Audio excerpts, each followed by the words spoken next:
Hello বন্ধুরা, আসসালামু আলাইকুম। সবাই কেমন আছো? আজকে পহেলা বৈশাখ। তবে আমার কেমন যেন একটা পহেলা বৈশাখ মানে ভিতর থেকে ফিল আসতেছে না।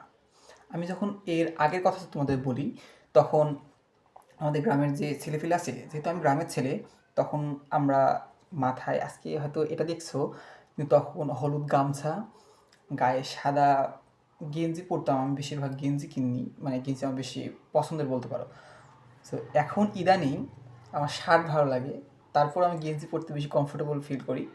তো ওই সময় আমি গেঞ্জি কিনতাম এবং বন্ধুদের সাথে সবার সাথে একসাথে করে আমরা ভ্যানে হোক কিংবা হাইটে যেটা বলো না কেন ঘুরতে যেতাম। তো ওই জিনিসটা এখন আমাদের গ্রামের ভিতরে খুব একটা তুমি দেখতে পাবা না।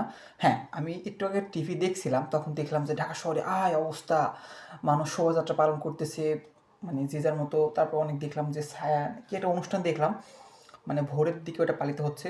ওটা বেশ আমার কাছে অনেক মজাদার লাগছে। আর ঢাকায় যে শোভাযাত্রা পালিত হচ্ছে, এটা তো অনেক দেখলাম জাঁকজমকপূর্ণ।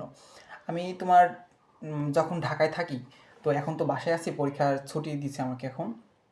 তো ঢাকা সাভার যখন ওই তোমার ওইখানে যাই, ওই যে স্মৃতিসৌধ আছে, আমি ওইখানে যাই।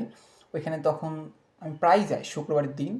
আর যখন ওখানে থাকি আর কি, তো দেখি যে অনেক লোক। তো আজকে আমার এখানের কথা বেশি মনে হচ্ছে, কারণ আমি আজকে বাসায় আছি। আর আমি যদি ওইখানে থাকতাম তো ওইখানে যাইতাম। তো ওইখানে আজকে আমার বিশ্বাস যে ওইখানে আজকে অনেক লোক হয়েছে, যেহেতু আজকে হয়তো বা সরকারি ছুটি দিন মনে হয়, হওয়ার কথা। আমি জানি না। তবে এই যে গ্রামে থাকার জন্য আমার যে পহেলা বৈশাখ একটা যে অনুভূতি, খাতা কলমে আছে কিন্তু মনের ভিতরে এই ফিলটা পাচ্ছি না আমি। হয়তো এটাই হয়তো আমার জন্য ভালো।